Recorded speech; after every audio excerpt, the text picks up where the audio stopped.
Hi, this is Dennis with Second Chance Tackle, continuing our pandemic projects, and here's one I'm going to call a JigMaster Challenge.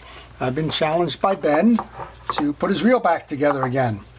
So this is a project that got started, and at some point in the project it kind of came like this. We had a bunch of pieces together, and I guess somebody wondering how in the world it ever went back together again. And we're going to do Ben a favor, we're going to go put it back together for him. So, this is something I do on a regular basis. I repair reels. If any of you have reels out there that you're intimidated by and you want to repair them, then, you know, reach out to me, send me an email through my contact information at the end of this video. If you're stuck along the way, I will try to guide you back in terms of getting you on the right track and unstuck. If you have a reel that you want to repair and either don't have the want or the need or the desire to do it yourself, then contact me and I can do those assembly and repairs for you. And if I have the time, I'll even do a video. So Ben sent me this reel. It's got a little bit of grease on it, so I figure first thing I'll do is I'll just pull this gear sleeve off because we might as well assemble it. And this is why I pull it off. There's some older grease in there. You might as well take the time to get it all out. And then he gave me a box of parts, and we're going to hope that all of those parts are in there. Kind of looked like it as I was pouring it out. I kind of knew what I was looking for. So if we get stuck along the way, I kind of know these JigMasters pretty well, and we'll certainly go back and do it. So this is another one of my pandemic series. I kind of thought and I had kind of hoped that I would get a break. But you know what? The folks that are on the front line, they're not getting a break either. So I'm continuing. I don't normally post once a day, but I've been during this sequestering. Surprisingly, I haven't run out of reels. There's been a lot of folks asking me to tune theirs up while they're waiting. And there's also been a pile of reels that I've gotten from various sources, and I'm actually backlogged at the moment in terms of having the reels set up here for futures. So this gear sleeve went back on, we pushed the pin back in, we reassembled that. This is the dog.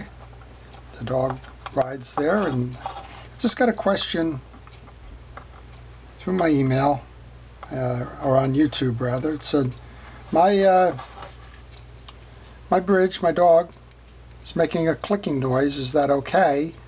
Yeah. I mean, it's just metal. It's metal on metal, so a click is not unusual.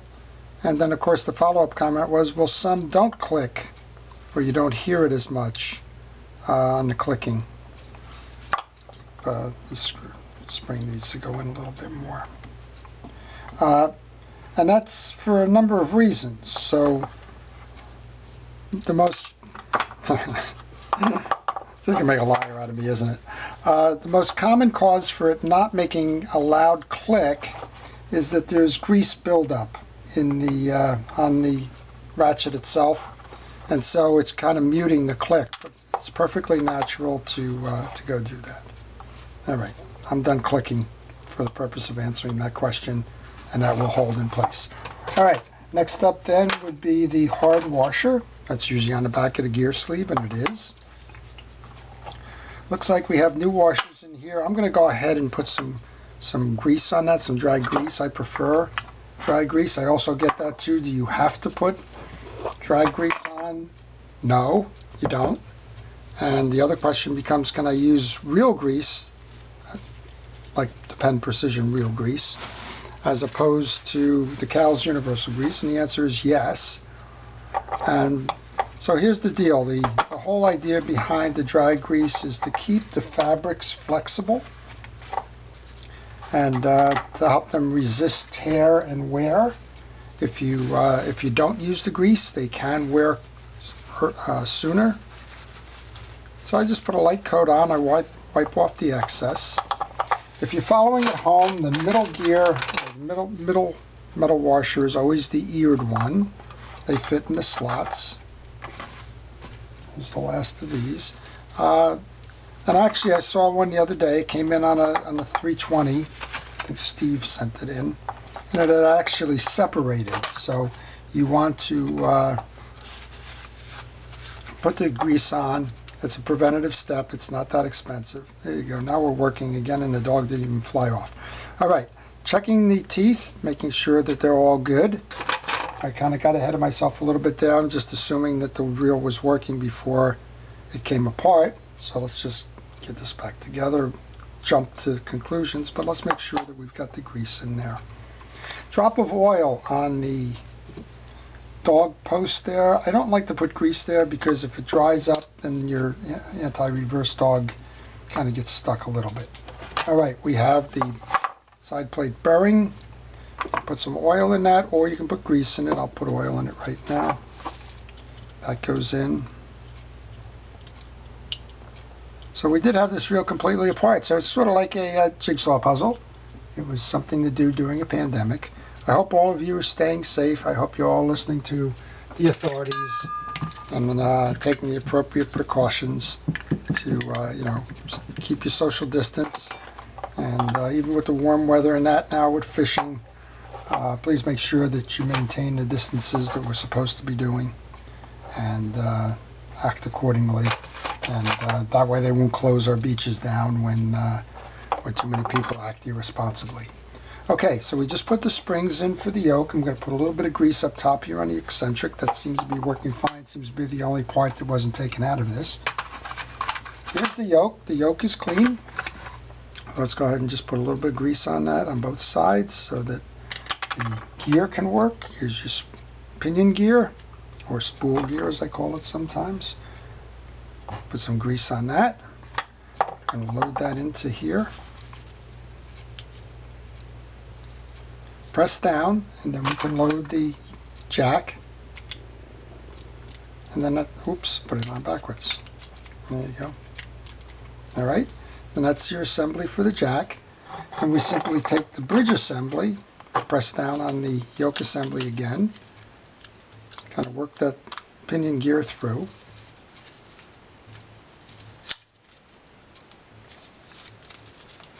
There we go. And I'm just waiting for a little snap. There should be a little snap here where these two pieces come together. There it is. All right. And then we can go load the bridge screws. So we have 4 bridge screws. There's 2 that have a partial thread and there's 2 that have a full thread. The full thread goes below. And I like to just get these started but not tighten them down. And I go northeast, southwest. The partially threaded goes up top. Those are the ones that go through the springs that you saw me install. And I'll put the other of the threaded below. Put the other of the threaded up top here.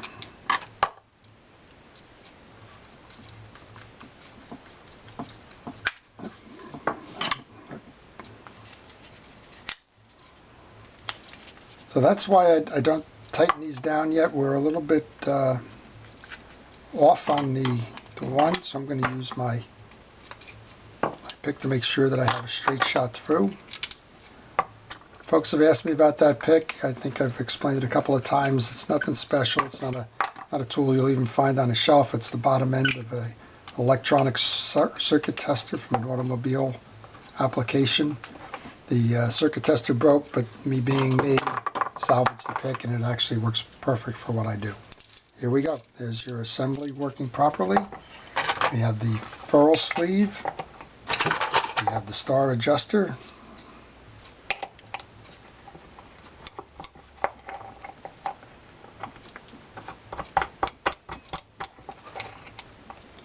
Just be patient with these. You got to get the threading right or you'll cross strip the post.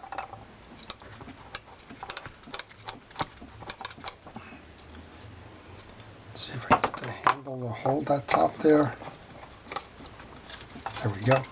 Using the handle as a lever here to get the star adjuster back on.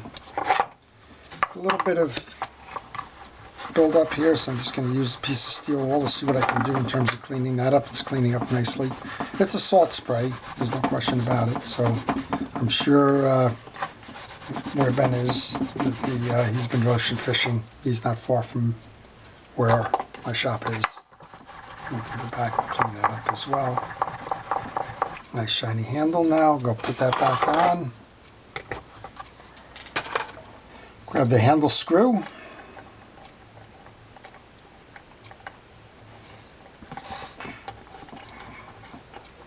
And the handle wrench. People have asked on this wrench. This is an Allen Tani wrench, T-A-N-I. It's available through mysticparts.com if you're interested. It's got a little bit thicker grip. It also has an extended handle versus the standard Penn reel. It's just kind of a punched out piece of metal. And if you work on any Penn reels for a long time, you come to appreciate it. There we go. We're working on that. We'll put a little bit of grease in the back of this one. Yeah, I used oil on the other one. I'd like grease on this side.